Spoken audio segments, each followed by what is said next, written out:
This is the first time I've really ever shared this, but I do remember that's the first thing I sold, a logo for $50. no, you got $35. Well, I think I ended up losing money on it because The pivotal moment there was I booked a holiday to go to Melbourne and I asked the time off from my employer at the time, and they said no. I remember getting my first client. They paid me $450 for a 3-hour session. And I was just like, this is amazing. that was jarring to me in the beginning. But this is the evidence. This is the truth. Like, look. But they don't want to look necessarily. It doesn't suit their personal agenda or wants or needs. Well, it's interesting. Like, I have a slightly different slant on that. It's like,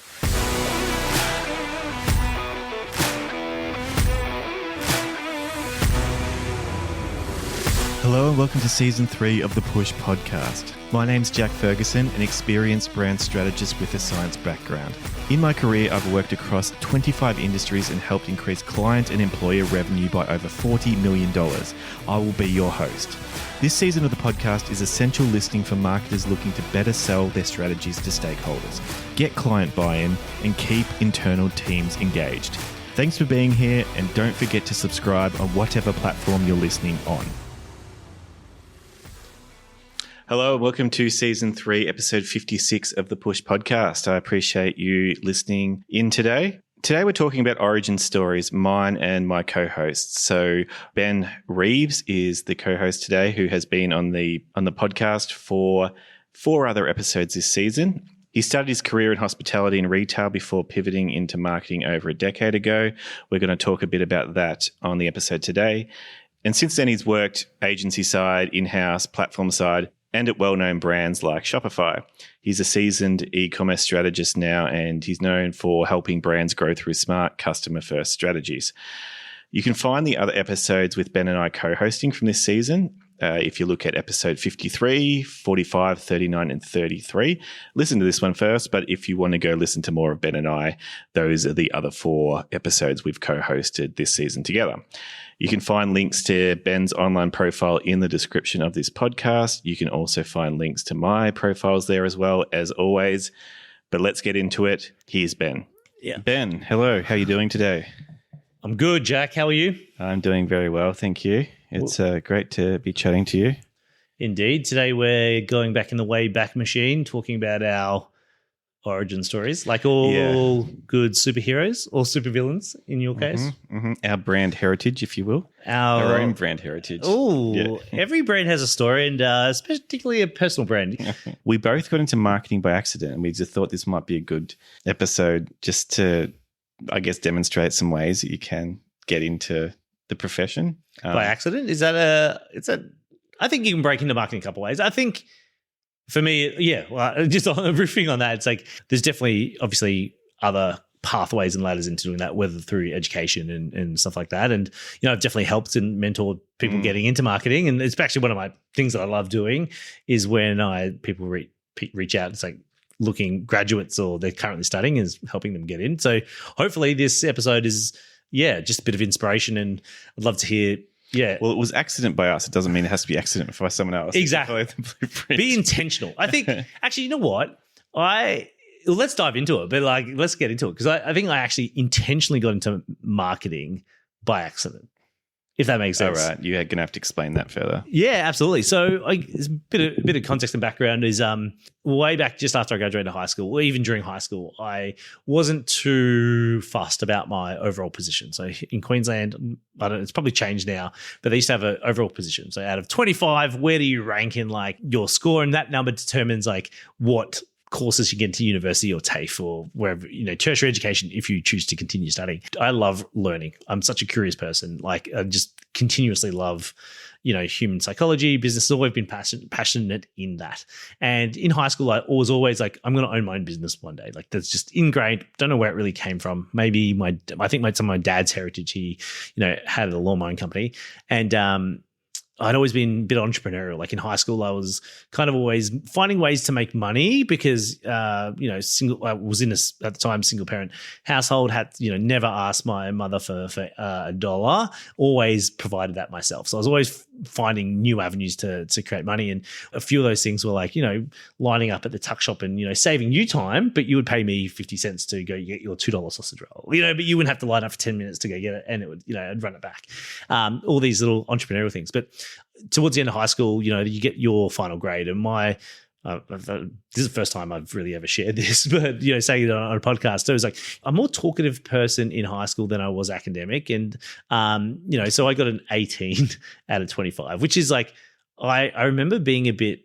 I think I was upset at that. And the only reason is because I wanted a 17. In my mind, I wanted a 17. I got 18. It was like didn't make any difference. I wasn't studying. Wasn't trying to get into any particular So you course. wanted to do worse than what you did? No, better. So like the lower the number, the better. Oh, the lower the number. Yeah, so you get the 1, that's the best. 17. Yeah, so I was on the other end of the scale. I didn't, to be fair, like it wasn't something. I was like doing the maths of like that's like a 72%. No, the other one. Yeah, so so it wasn't great. Put it that way.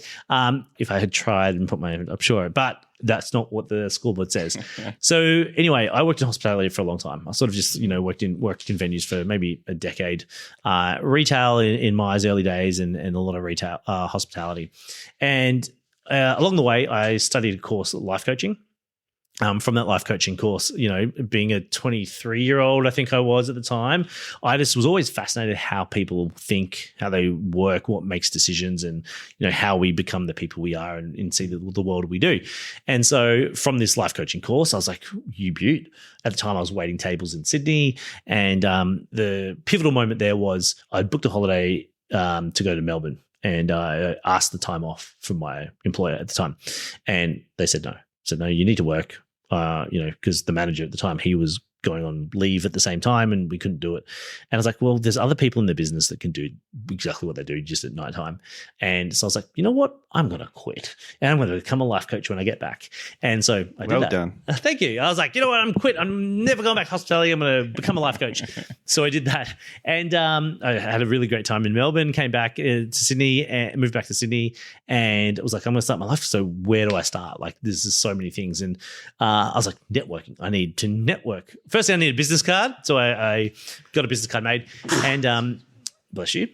And and got a business card made and started networking. Went to these business networking events. Now, for context, there's two types of business networking events that were happening in Sydney. You've got the very stiff, formal ones structured, which is called BNI, so Business Networking International, and each suburb has like a chapter, and like there's only one from every, like one marketer, one accountant, one book, whatever in these. And there's another one which is called this, anyone could show up. There could be a number of these people. And I'd gone to like a very popular life coaching school back in the day. And this is before life coaching was really a thing, right? Before like a certified credentials. This is like 2007, mate. Jeez, that's a long time ago now. Jeez. It's a couple of years ago. Wow. I'm just thinking back. Maybe 2000. Yeah, okay. Was that long? No, it couldn't be that. No, it's 2013. Maybe just before that. Anyway. It's a while. It's a while ago. 20 plus years ago. No. 10 plus years ago. Yes. Oh, geez. Yes. Time. Anyway. So I became a life coach, went into business networking. And what was happening is I did it for about 6 months and I made 2 clients. I remember getting my first client. They paid me $450 for a 3-hour session. And I was just like, this is amazing. This is from someone who's working like the Sunday rates when they still paid penalty rates on Sundays. Hopefully they still do when this comes out. It was like $25 an hour. And I was like, I just earned $150 an hour. And I remember I did this like, behavioral profiling assessment. And then I did a 3-hour coaching session and he got the breakthrough that he wanted. I was like, fuck, this is awesome. I'm changing people's lives. And that happened really early on in like maybe the first few months. But then I was like, how do I get another client? So I kept networking, and I kept going to all these events. And I remember going to these events, and there was other life coaches there from the same school, but they were older, right? Like I was kind of everyone was a lot older than I was. I was like a young 25-year-old, 20, however old I was. And all my savings were slowly dwindling. So maybe it was like 9 months later. And I remember being like broke, having to work in hospitality at the time, like a part-time job to kind of do that while I was networking. And I remember just being so overwhelmed with like all the things that like to run a business, to find clients, build a website, network, and, you know, build a service offering. I had none of that. No idea. So what I'd say looking back is like bad product market fit, right? Like I was a 25-year-old trying to service 50-year-olds and get their mindset right for their business. Like who's going to take advice from a 25? Not many people, right? But at least I gave it a crack. So with my tails between my legs, I went back to hospitality. I moved back to Brisbane, and for another 2 years I worked in hospitality. I opened a few venues, learned a bit of marketing in hospitality, the realm that I had expertise in. And finally I found an opportunity. Funnily enough, through a podcast I'd been following online, and there's these two Brisbane guys, one of them Matt Kelly and one of them Dave Thompson. Matt Kelly had just come back from Silicon Valley and started a digital agency. And I was like, man, I've been following your podcast for like the last 2 years. I'm in Brisbane, you're in Brisbane, let's catch up in person and let's have this conversation. Like maybe there's a job, you know? And keep in mind, like over that period of time, I'd always just been interested in human psychology and behavior. All my books were either business or mindset or psychology. And I did this thing on my computer where I'd always just like, if I bought something from an email or a website, I would save it. I would have like this like swipe file of like content that I just always use. Just did that before I even, you know, knew about the marketing, before I got into life coaching. I just always collected. I just thought it was fascinating. And so Matt Kelly and I caught up for coffee, and, you know, we're like, well, what if we could figure out a role? And that was kind of it. Like that was my start. I started as like a salesperson and for a social media agency. I realized like I was calling all these people. I'm like, there's two types of people that I would say in, you know, sales and marketing is there's hunters and there's like farmers. So hunters are really people who like, they go hunt. They're great salespeople. They're not always extroverts, but they really like results driven. They'll go get it, but they don't care about the relationship afterwards, right? They kind of grab it, bring it back to the tribe, and here's your food and eat it. And then there's gatherers or farmers who like to nurture and build the existing relationship with the crop and build them up. And I was more of that than I was the hunt. Yeah, and like the outbound versus inbound thing. Yeah, exactly. And that suited my personality, suited who I was. And that really defined my career. So ever since then, I've worked over the last decade in marketing now. When looking back, it's been quite a career working for agencies and working for one of like the largest tech companies on the e-commerce side, and now working brand side in like digital and e-commerce marketing. But it's all been the same thread of like human psychology and curiosity about how people think. And, you know, this is very meta, but I got into life coaching because I wanted to help people. I stay in marketing because I want to help people, and I want business owners and founders or anyone I work with to, you know, not go through what I went through, which is not knowing how to find their customers. Because in my mindset, every product, service, or business offering solves a problem, right? Mm-hmm. So you need to know what problems it solves and for who it solves it for. And then, you know, these people may not know that there's a solution for their problem. How do you find those people and connect those dots? And looking back on my career in hospitality and, you know, marketing and, you know, just in life, it's always been to help people. And I find that now that I'm in a position where I'm able to do that, it's like, how do I use technology and marketing to find those people? And it's the same thread, and it's just evolving, and it will continue to evolve now. So that's exactly how I got into marketing, a bit by accident, a bit by happenstance. And I wanted to be a life coach, but now I find myself like I'm really much to the marketing side, and that all that training wasn't to waste, but it was to teach me how to be curious about how people think, why they think the way they do, and understand their worldview. So a lot of empathy in the marketing side as well. But that's how I got into it, Jack. Yeah. But yours, a bit of a, you know, you were talking about an accident or how you got into it. Tell us more. Well, I was actually thinking as you were talking there, though, that I had quite a different experience in some ways, because I was academically, I was strong. Like, and I did sort of well in school. I left school very early because I'd skipped a year. So I was young. Oh, so you were advanced. Like, so you were a year. Yeah. So you were like not the opposite of, but you were like well ahead of your cohort. Yeah. So, but it means when you finish, you're very young. I didn't really think about it. I was like, okay, I'm good at chemistry. I'll do pharmacy. So that was as far as I had of thought about my post-schooling at that point. So I left home when I was, 17. Wow. So, and started doing that. I learned that probably wasn't for me. Like, I did enjoy the science. I could never see myself doing the job. And there was aspects of it that didn't really get me. In the pharmacies, when you were studying at university, how long into how long is a pharmacy degree, and how long were you in it for? 4 years. And you were in it for how long? Well, that's how long the degree. Yeah, I did the degree. Oh, you did it for the. Oh, right. Yeah, So you realized at the end of it, or even during it, you're like, this isn't for me, but I'm going to persevere. Yes. Because if that was me, I would have dropped it like it's hot. Well, in hindsight, I probably would have done that too. But I just, whoever I was at the time, I just whoever. Well, I didn't know Young what to Jack. do instead, I guess, as well. You know, Right. I just was, well, this will do. I'm partying. It's all right. Yeah. So I started a business while I was at uni, and I went to an event. I must have read the 4-Hour Workweek around this time. Tim Ferriss. Yeah. I got into that too back early days. Yeah. And for those who don't know, Tim Ferriss, author of 4-Hour Workweek, How to Get Your Dreams in 4 hours or less a month. Very much. So that was the dream for me at the time. Like, oh wow, like I can make all this money and I can do it remotely. And there was an event on in Melbourne that he was speaking at, and I went down to that. And he wasn't the only speaker. Now I know how those events work. Like they have two big names. Richard Branson was the other big name at that event, and that's what draws you in. And then they have all the sales pitches in between. But being a naive, however old I was, is like, wow. Actually, just on that, I went to an event similar to that where I saw like Tony Robbins, also Donald Trump. Oh, really? I saw speak live, but yeah, exact same format. Big names, Tony Robbins, Robert Kiyosaki, Rich Dad Poor Dad. Yeah. Donald Trump, and at that time he wasn't an a-hole. Like he wasn't politically. He was a different brand. He wasn't into politics as a front runner of the US. So you know how the events work. Yes, as I'm sure a lot of people do. I didn't know what it was like before I went. So I went. Tim Ferriss's speech was good still, but then there was these other speakers who put these ideas in my head. One of them was selling someone else's services. So if you had let's say you were on some website and someone said, I want a logo, you say, I'll do that for you.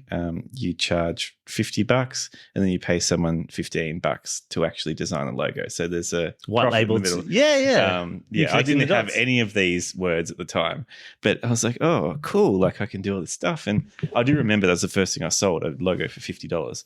No, you got $35. Well, I think I ended up losing money on it because I had to keep doing iterations and the client wasn't happy. And then the supplier's like, oh, we have to pay more to make me do changes. I'm like, oh. So anyway, I lost money, but I had a taste of it. Scope creep.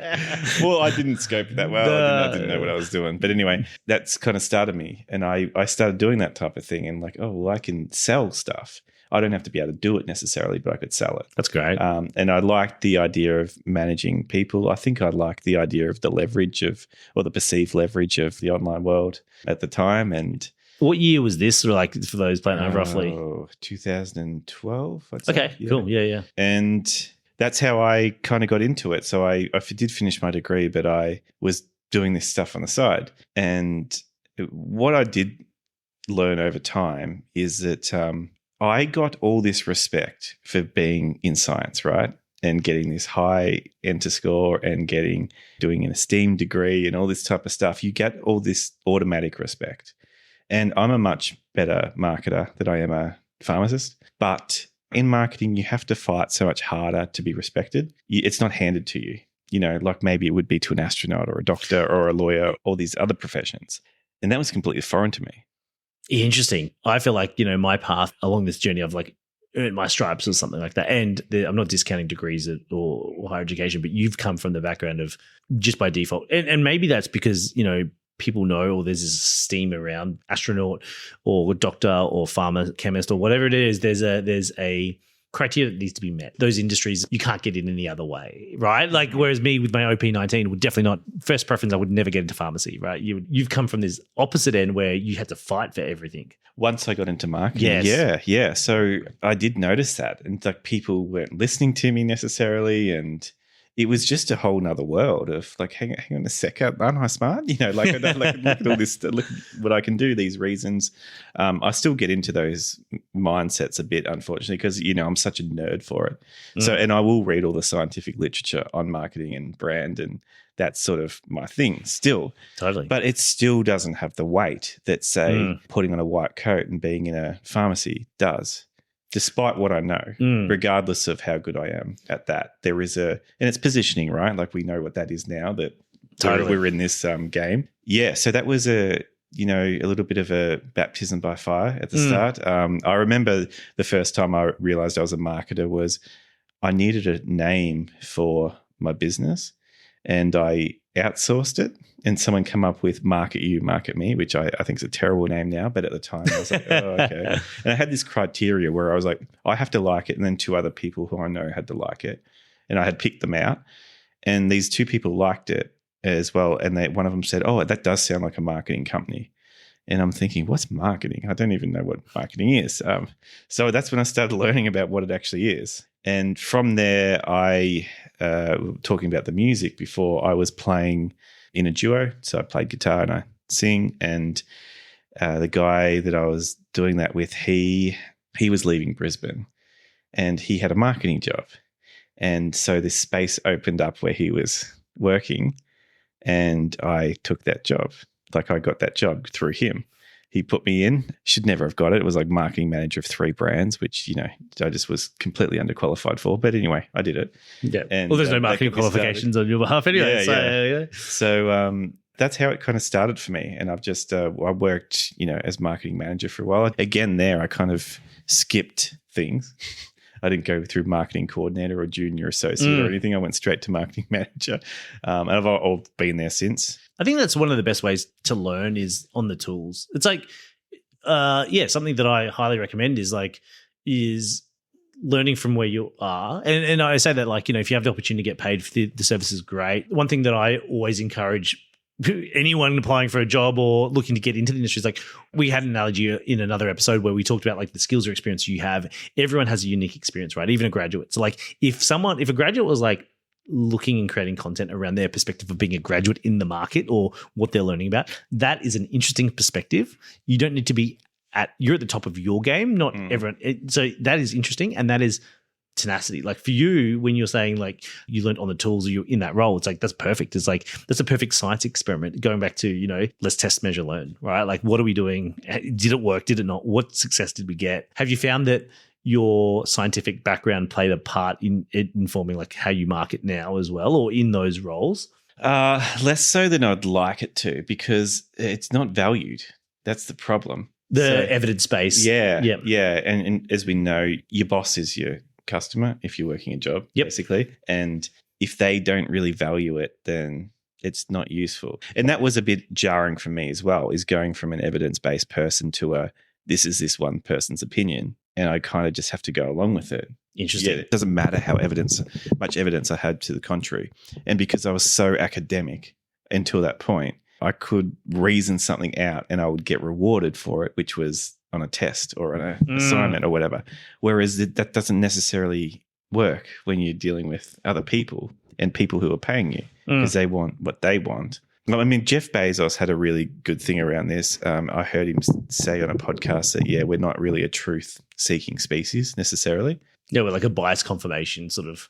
So of some sort. Yeah. So that was jarring to me in the beginning. Is that, but this is the evidence. This is the truth. Like, look. But they don't want to look necessarily. Doesn't suit their personal agenda or wants or needs. Well, it's interesting. Like, I have a slightly different slant on that. It's like there's always a different perspective. Like, and what I mean by perspective is that what's true for you may not be true for me and may not be true for someone else, right? Like, it's like every worldview is valid based on their worldview. And like the analogy that I learned in life coaching, actually, and neurolinguistic programming, sort of fundamental. But one of the things is the map is not the territory, is like the belief. And to say what that means is, like, if you were to draw up a map of Brisbane, Queensland, Brisbane, you're to draw it on a piece of paper and you have this map, right? Like this here.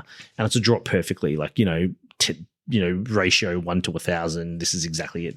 If I was to stand on this map on this, Queen Street, I wouldn't be standing on Queen Street if I was standing on the map. And what that means is, like, this map or this representation, and we build a representation of, like, the world and how it is. Our view of the world, our map, is not the actual world. It's only like our view. Said another way, we put on like glasses on our lenses and we see the world in a certain way. You go outside when it's sunny, you put your glasses on. After 5 minutes, you forget you even have them on. The world is just this, shade darker, and that's just how you see the world. And that's what happens with our beliefs. So like, like when you say like, we're not truth seeking, it's like sometimes we forget that we put these glasses on, put these beliefs on, or put these filters on, and come back to marketing. It's like, that's something that I always got to try and peel back the layers. Like, I'm not the customer.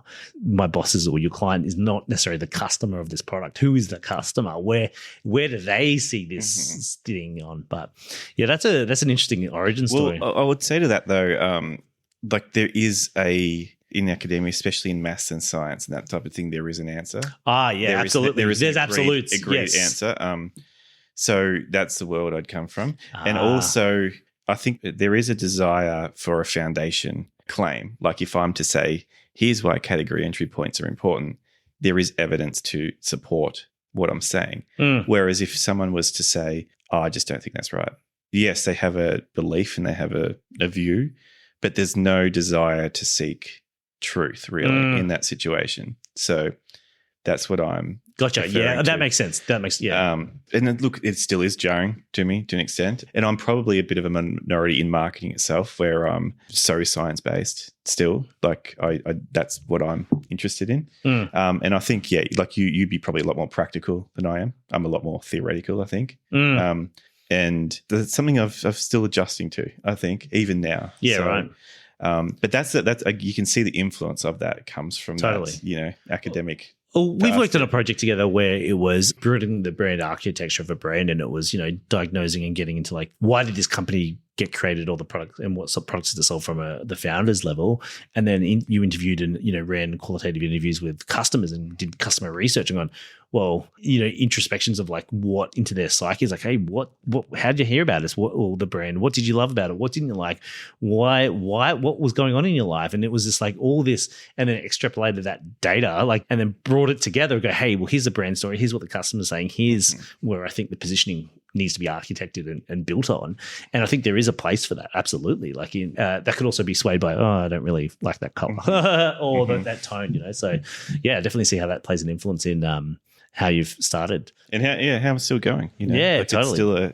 It's still something I, aspire to, like to bring more science into it. I've had to kind of adjust to the reality of what marketing demands. Yeah, definitely. And it's, you also can never, like the variables are just insane, like that you're dealing with at times to try and backwards rationalize, why someone bought something, which is where it gets frustrating. Because the button was red. Yeah, which is why it's frustrating to me when we do, like people will try and reduce a purchase down to we ran an ad and they bought. It's a bit more probably than a bit more going on. But yeah. Anyway. Well, throwing a question in there, that was I guess it was our origin stories. Yeah. Future Jack, future Ben. What do you see, I guess, not even necessarily trends happening in marketing, but where do you want to play in, or what do you see on the horizon for the future? Like if this is where you've started, looking back in 10 years, where does this right moment look for you?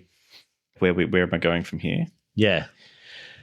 I mean, well, what's on your mind? Like for me, I'll start. I'll jump in. What's on my mind right now is the information age has just reached the precipice of we now have AI. I was talking to someone who works for a very high organization on the marketing in like one of the top 4 firms of consultancy firms, and they're working with like AI integrations, and it was conversations around AI will be in marketing. Currently, it's scraping the internet for trends, allocating budget based on trends, so reducing marketing like paid performance media based on trend data, then making suggestions on what type of content the marketing team should be producing, and then what type of budget allocation they should be putting up against that to do that. And then they said that the next step is just being able to then do that at a level where it's it'll be creating the ads as well and managing the ad budget. And so I'm like, what's on my mind is how does AI integrate with skill set? Like what tasks does that overtake? Like we were talking about, farmers used to have 10, 20 people, when an ox pull a thing, then, the Industrial Revolution came along and it was like one person could drive a truck and it would do the same thing as those, 10, 20 people. We're doing that on the information age right now. And I feel that I'm using AI almost on a daily basis personally, but I feel like I'm already behind it because I'm not integrating it. It's like we're looking at marketing. It's like the whole world right now is, what if there is no websites? What's the purpose of a website? It's a brochure that gets people go to. I'm going to have a buyer's agent. AI that goes, hey, I need to source this thing. And it talks to other AI and it makes these purchases for me and it just shows up at my door. And maybe it knows what I want before I even know what I want, and it just shows up to my door and I give it a full act. Like, that's kind of, I think Amazon tried to do this with the button where you could just it was a button that was synced to a product purchase. So say if you ran out of toilet paper, you'd press the button and it would automatically and you just have these buttons around the home. And so just AI just become this thing where it does that. I'm talking like a macro context, but in marketing on a daily purpose, I'm like, why is someone posting this to this channel and then rewriting the words? That's something that AI could definitely do, and then does the internet just become AI generated content that we become faceless? I don't know. And then I think there's going to be a push towards more in this world of virtualness in real life person events and connection. And I think there's going to be a kind of like a zag from everything. We've gone real digital. I think we're starting to see some of that, run clubs and, communities building offline or, in person versus online. But yeah, that's kind of where I'm thinking about marketing and stuff. How about yourself?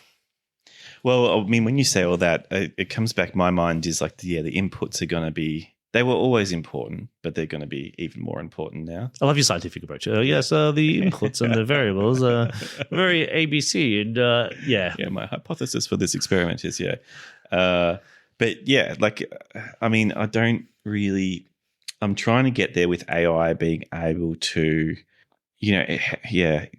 what the limit is with customer data and what it's going to be able to understand and whatnot. The role of just, talking to customers, I think will still be there.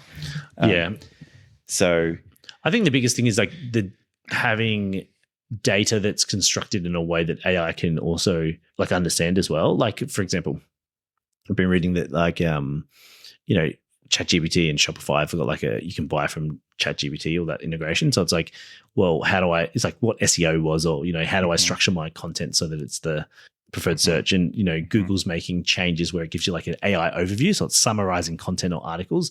So the way that digital marketing is going to evolve, but like you said, the inputs are going to change. Yeah, but you then have to trust that output. Correct. Yeah. So, a lot of people, The issue is, yes, it can do things. It can create stuff. It can write stuff.